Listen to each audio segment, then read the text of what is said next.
네, 안녕하세요. 제13회 서울국제건축영화제 온라인 게스트 토크 시간입니다. 오늘 이 시간에는 올해 상영작 중 한 편인 브렛 지브로라는 작품으로 이야기를 나눠보려고 합니다. 도움 말씀 주실 마이클 허트 교수님 자리하셨습니다. 안녕하세요. 안녕하세요. 네, 저희 관객분들께 인사 말씀과 소개 부탁드립니다. 네, 저 21년 동안 한국에서 살고 있었던 지금 한예종에서 강의하고 있는 사진작가 겸 교수하고 있습니다. 네, 브렛 지브로라는 작품은 올해 특별 섹션인 용산 미군기지를 이야기하다에 속하는 작품인데요. 일명 밀리터리 브렛이라고 불리는 미군기지 안에서 어린 시절을 보냈던 사람들에 대한 이야기입니다. 사실 이 작품을 연출한 도나무실 감독도 밀리터리 브렛이라고 합니다. 한국에서 서울과 대구의 미군기지에서 학창 시절을 보냈다고 하는데요.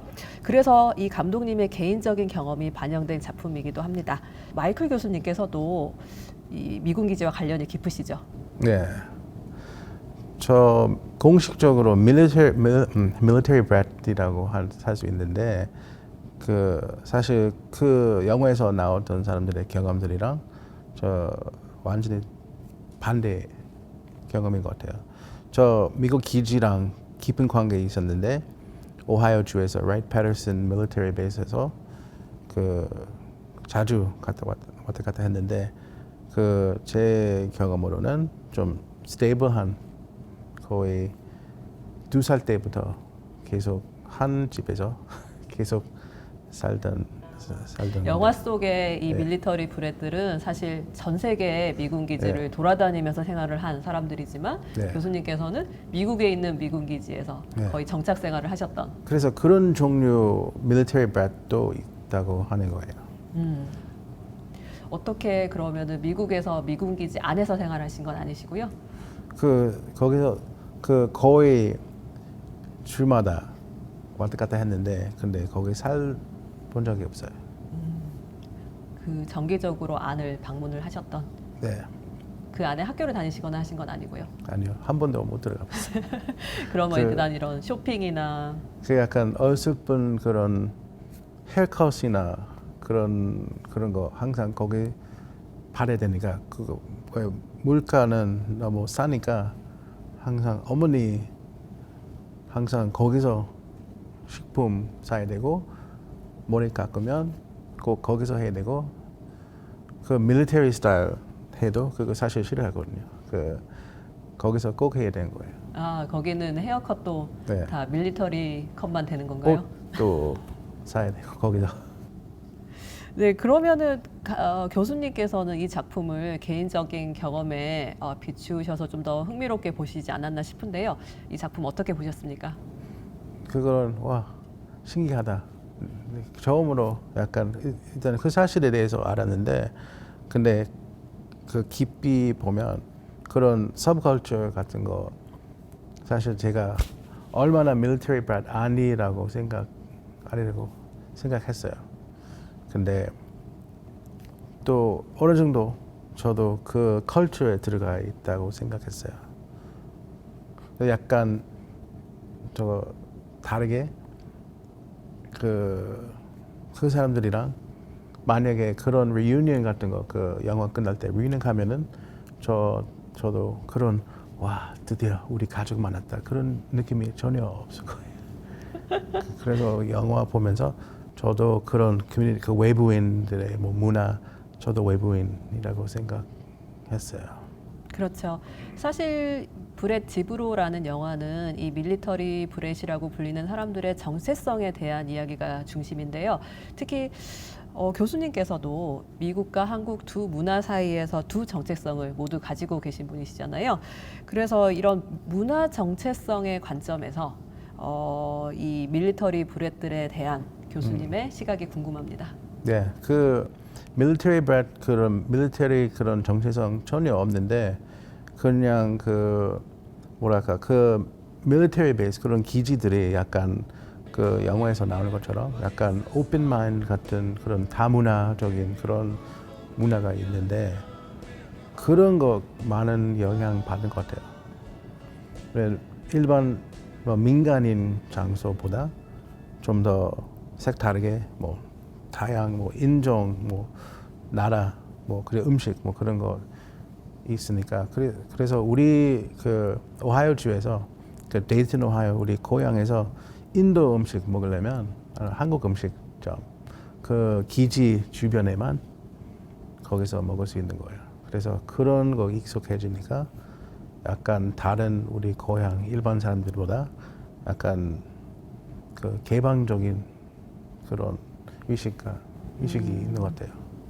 오히려 그런 미군 기지 때문에 좀 더 문화의 다양성이 네. 가능했다고 생각하시는 건가요? 이 영화에서 하나 간통하는 그 밀리터리 브렛의 어떤 그런 공통된 감정이랄까요? 그런 감정이 어디에도 속하지 못한다는 느낌이라고 얘기를 하고 있는데 그 부분에 대해서는 어떻게 생각하시나요? 그거 맞다고 생각하는데 근데 그거 그 기지 그 영향 때문인지 잘 저도 모르겠는데 근데 약간 그런 인플루언스 같은 거 있었던 것 같아요. 네, 이 브렛 지브로라는 작품은 다양한 아카이브 자료들을 통해서 미군 기지 내 일반인들의 생활을 보여주고 있는데요. 때문에 이번 용산 미군 기지 특별 섹션의 작품으로 초청이 되었습니다. 또 특히 이 작품은 60년대, 70년대 용산과 대구 미군 기지의 모습을 볼 수 있는 자료가 되기도 하는 작품인데요. 제가 느끼기에 미군 기지 내의 모습은 세계 어디든 다 똑같다는 느낌을 받았습니다. 마치 세계 어디든 미국적인 생활 환경을 이렇게 재현을 해놓은 느낌이었는데요. 이것이 미국 정부의 정책과도 관련이 있을까요? 딱 그 저도 가본 적이 없는 여러 기지 장면이 많이 나왔잖아요. 그래서 바로 느껴진 게 그 미국 기지 다 똑같하잖아요. 그래서 딱 그 빌딩 형태 뭐 그리고 그 간판 폰트 그거 보면은 저도 반갑다 무슨 그 익숙해진 그런 느낌이 있는데 그래서 약간 그런 약간 공통점이 있었던 것 같아요.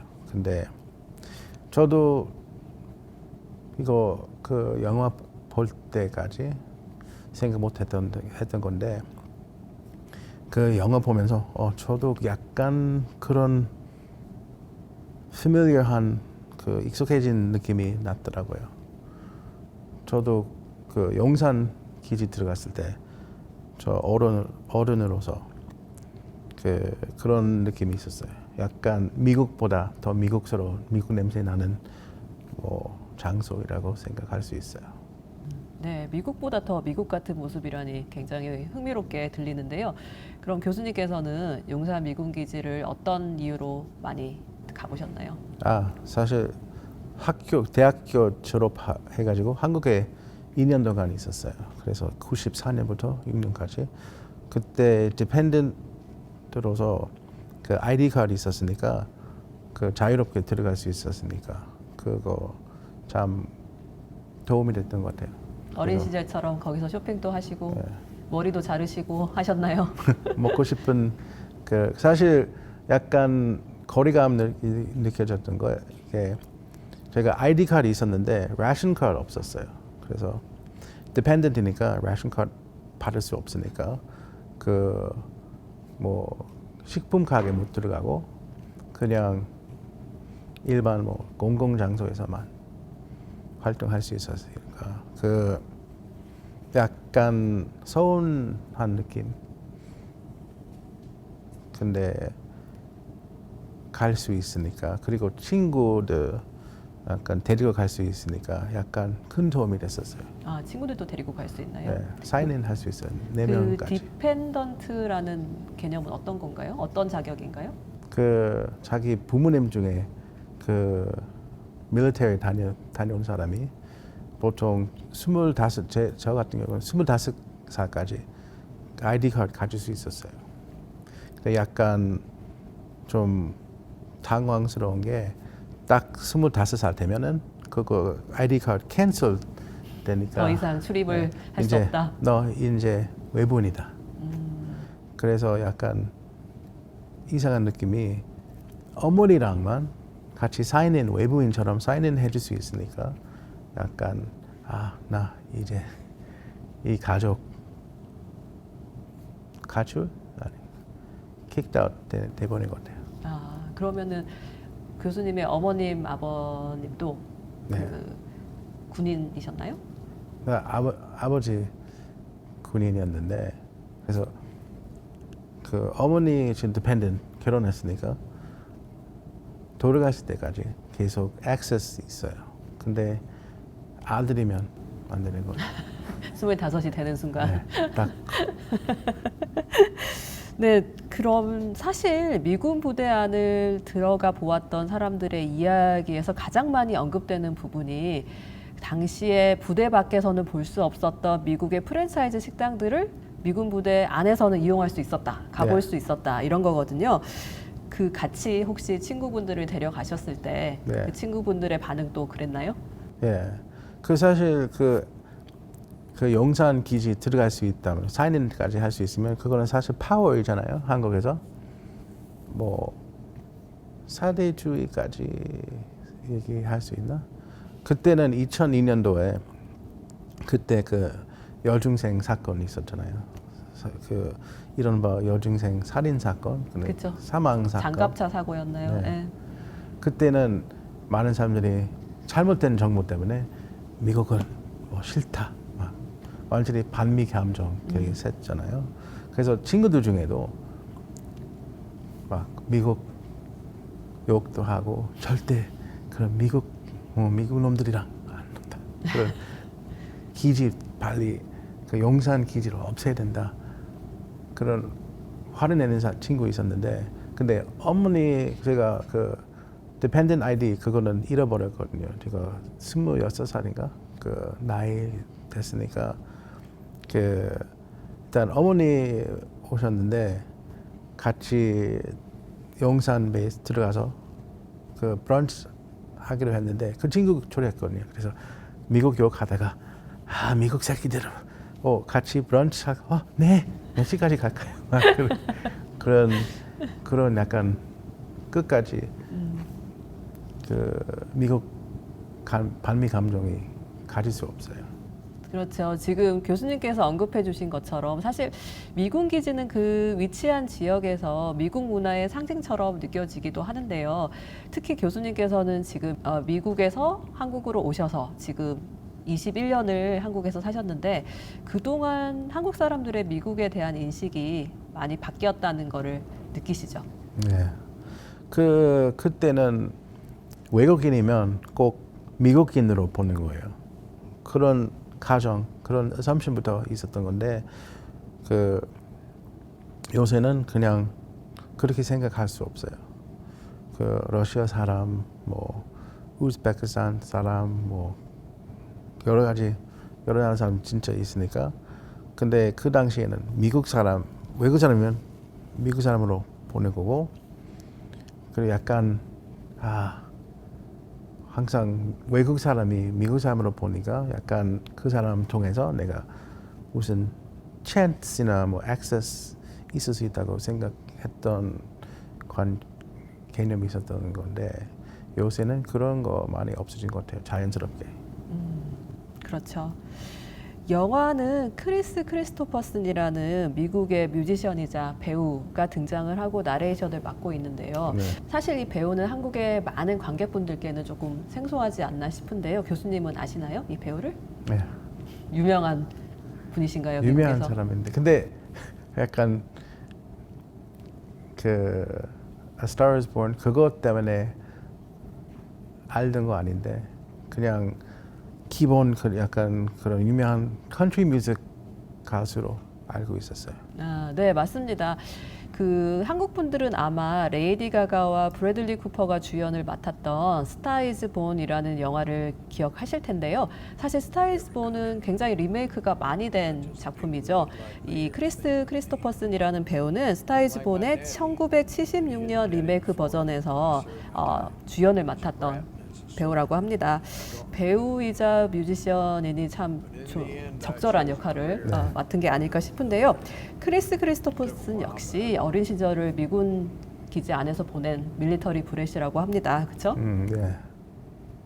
저 개인적으로 사실 크리스 크리스토퍼슨 그 블레이드라는 영화에서 나왔으니까 그 블레이드 봤을 때 1997년인가 6년 8년 그때 크리스 크리스토퍼슨 봤을 때 되게 반가웠던 느낌이에요. 네, 크리스 크리스토퍼슨 역시 미국 육군 대위로 전역을 한 배우라고 합니다. 그래서 이런 어떤 미군을 대표하는 엔터테이너로서 이 브렛 지브로의 감독 도나 부실 감독께서 크리스 크리스토퍼슨이 이 영화의 캐스팅 1순위였다고 합니다. 네, 그래서 결국은 캐스팅을 하셨죠. 네. 그리고 그 크리스 크리스토퍼슨 그 노래 많이 나왔기 때문에 그렇죠. 배경음악으로도 그 크리스 크리스토퍼슨의 음악이 활용이 되고 있습니다. 브렛 지브로라는 작품이에요. 그 부분들도 관객분들께서 보시면서 중점을 두시면 흥미로운 지점이 아닐까 싶습니다. 교수님께서는 문화 이론 그리고 어떤 그런 시각 문화 이쪽을 많이 강의를 하시는데요. 예, 그런 본인의 연구 분야와 관련을 하셔서 이런 밀리터리 브렛이나 이 영화에 대해서 좀 더 설명해 주실 부분이 있으실까요? 깜짝 놀랐던 게 2006년도에 나왔으니까 약간 나름대로 그 영화는 약간 빈티지 느낌이고 그리고 크리스 크리스토퍼슨 아무래도 지금 왕 할아버지니까 약간 그렇죠. 나이가 많이 드셨죠, 이제. 그때도 나이 많이 있었는데 그렇죠. 지금도 훨씬 더 많아요. 근데 그 아주 깊은 백인스러운 느낌이 나는데 컨트리 뮤직도 나오고 약간 이 영화 나름대로 약간 폴크한 느낌이 나는 것 같아요. 그렇죠. 일단은 2006년 작이라서 좀 오래된 작품이기도 하고 말씀 주신 것처럼 그런 어떤 옛날 느낌 그리고 이런 포크, 컨트리 뮤직 네. 이런 쪽의 느낌이 살아있는 작품이죠. 그래서 이 이슈가 비슷하게 아직도 말이 되는 이슈인데 그 영화 자체는 약간 빈티지 느낌이니까 약간 그런 포인트 때문에 약간 볼 수 있는 재미가 느낄 수 있는 그렇죠. 재미가 있을 수 있어요. 그렇죠. 요즘 이런 새로운 작품들에서는 신작들에서는 볼 수 없는 그런 옛날 느낌을 또 감상하실 수 있는 작품이 아닐까 싶습니다. 지금까지 마이클 허트 교수님 모시고 브렛 지브로라는 작품에 대한 이야기 나눠봤습니다. 브렛 지브로를 비롯한 제13회 서울국제건축영화제 상영작들은 9월 8일에서 18일까지 시네큐브 강화문과 네이버 TV에서 관람 가능하십니다. 많은 관심 부탁드리고요. 좋은 말씀 들려주신 마이클 교수님 다시 한번 감사드립니다. 감사합니다. 감사합니다.